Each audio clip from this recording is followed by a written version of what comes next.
Okay, today we're here at Warley Model Railway Exhibition. We're going to be talking with Fran and Steve of Accurascale Models. And did I pronounce that right? There's a debate in the office, to be honest. I say Accurascale. The person who came up with the name says Accurascale, but a lot of people say Accurascale. Including me. Including Steve. So we will go under either. We feel they're complementary, so it's okay. Well, what I wanted to do is ask you a few questions about some of the models that you've got online ready to come out, and also some of your late production runs. Yes. Okay, so the first stuff is the big, 1,000-pound gorilla in the room, the Manor series, the GWR Manors, which I think everybody is waiting with bated breath to see. Yeah, I think one of the big things about it is it's our first steam locomotive, so Yes. a lot of people are excited to see. They've seen what we've done with diesels, they're going to see what we do with electric with our 92, which is now coming into stock.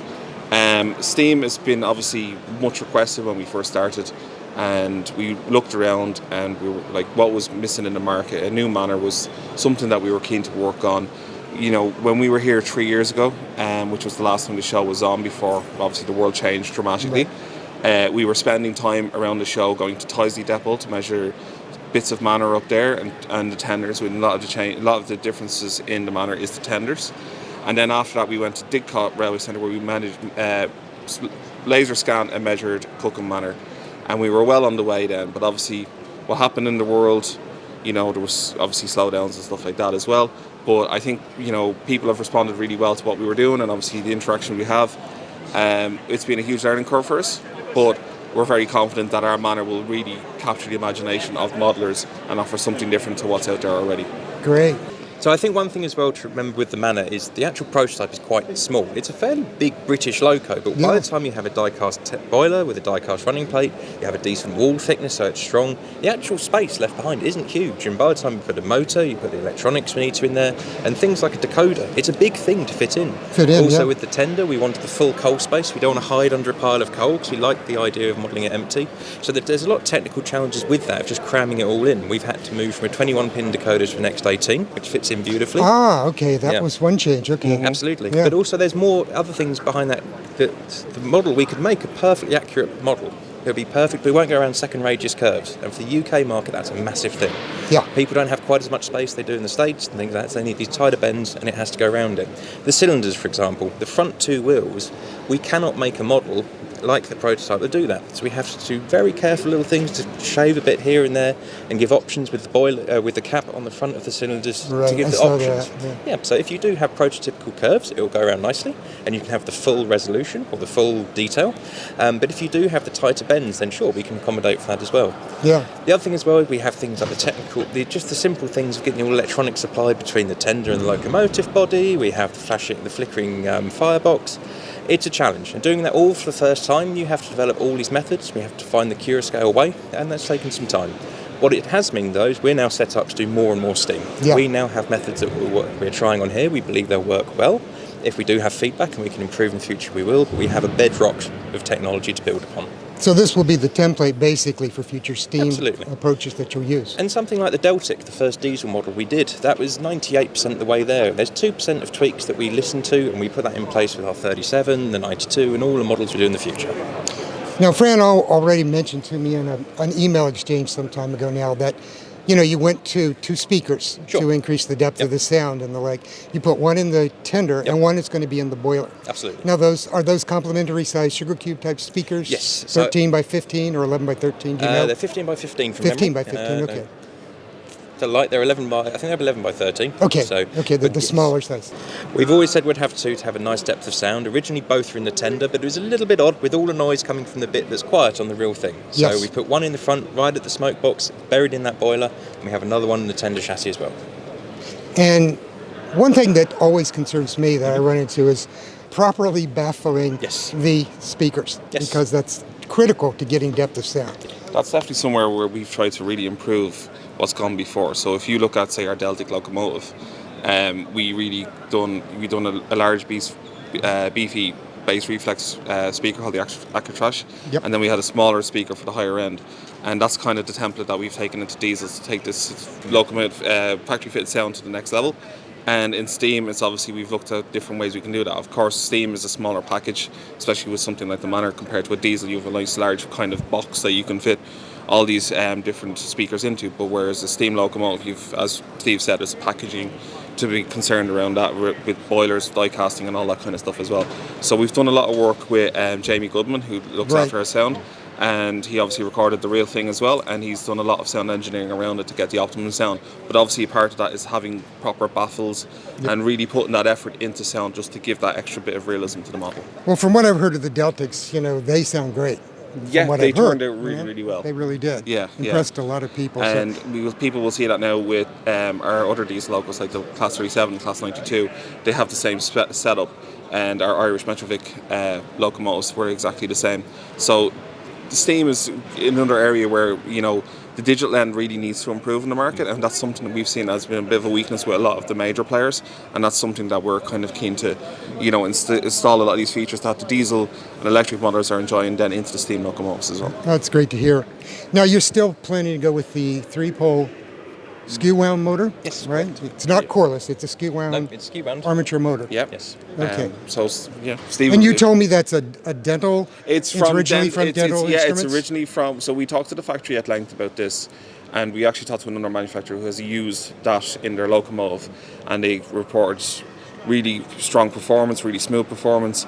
It was also commented on the magazine reviews of that locomotive in recent issues. So it's from dentistry equipment originally. It's got I think it's a torque. It's a linear curve on power delivery, which makes it smooth. Isn't that correct?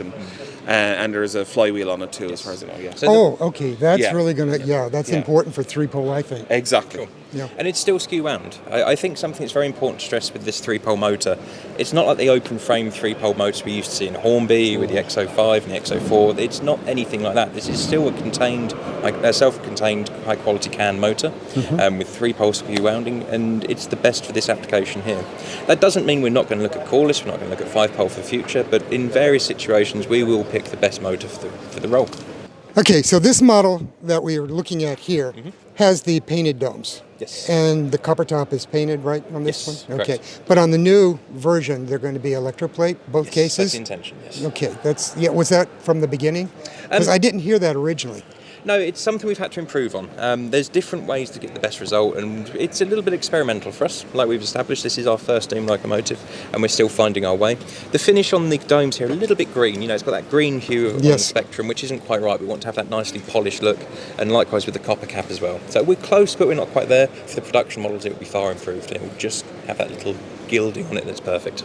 I mean, that's all part of the decoration sample process. We get them and we see it in the flesh, and we say, right, are we happy with this, and can we improve on X, Y, and Z? Another thing is obviously some parts of the lining we want to improve on, and that will be evident in the finished models of them as well. Okay. So that was one area that we picked up on feedback from both customers and obviously internally as well. It's like, can we make this better? And yes, we can. Well, the photos, I saw a few photos from one of the shows where you had those. Yes. And the difference was just, it just makes them pop. Yeah, it really does. It does.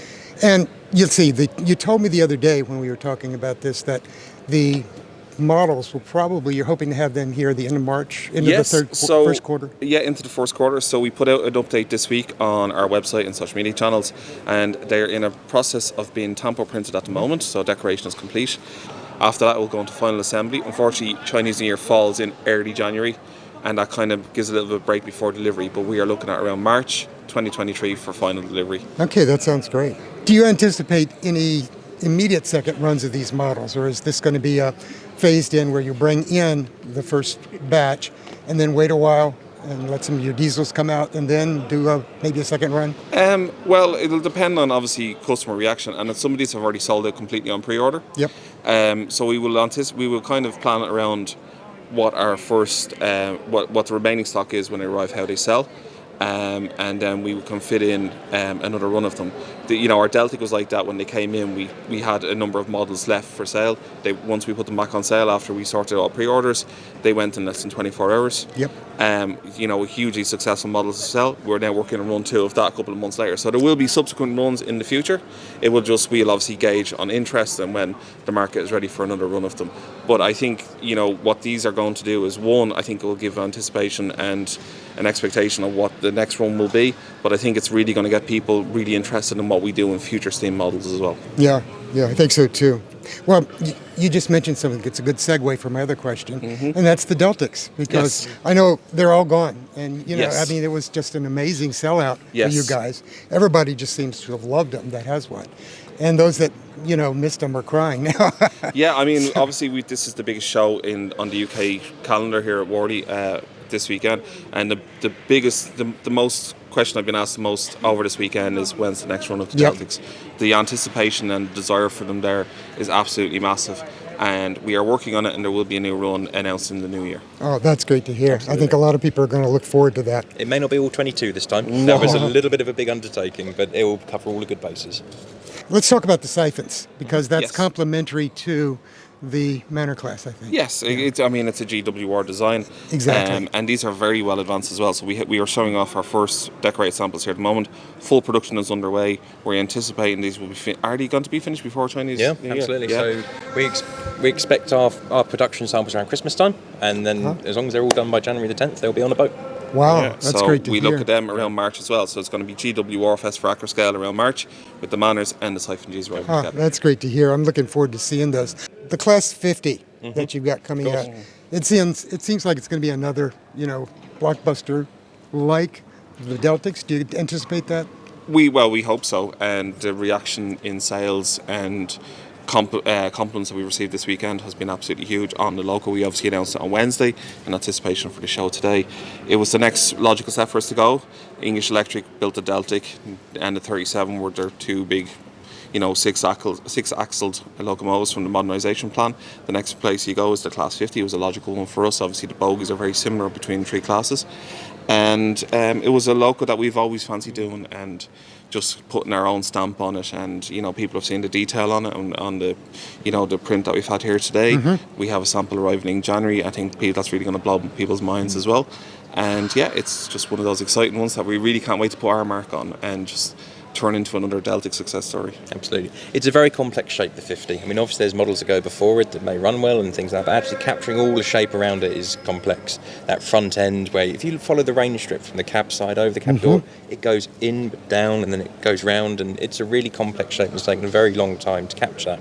Even with 3D scans, measuring various ones, it's taken 9 months longer than it typically would for this design.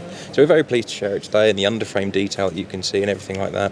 And of course with the 50 we've got all these wonderful liveries that follow on as well. So we'll have a huge rainbow of colours turning up. And great names too, which is always very important. Yeah, that sounds great.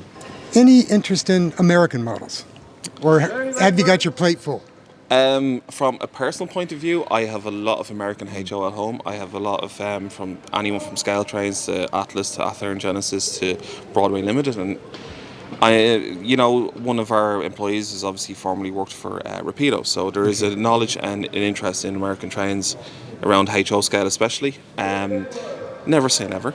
Obviously at the moment we do Irish outline, is which we started in, and then we've gone into British outline over the last 4 years. I mean, we're less than 5 years old as a company, as a brand with Accurascale. So you never know, in maybe a few years time when we've obviously built a strong base here, we might go into another market. And obviously American is a very exciting and very diverse and vibrant market, so maybe. Yeah. Well, that's what Rapido has done in reverse. It is very true, very true. I will be beating the drum for the Southern Pacific Kraus map fight all day long. Yes, so that's one that gets talked about a lot in the office, in fairness. It'd be glorious. Well, thanks a lot, guys. I really appreciate that. Thank you very much, Larry. Great to meet you.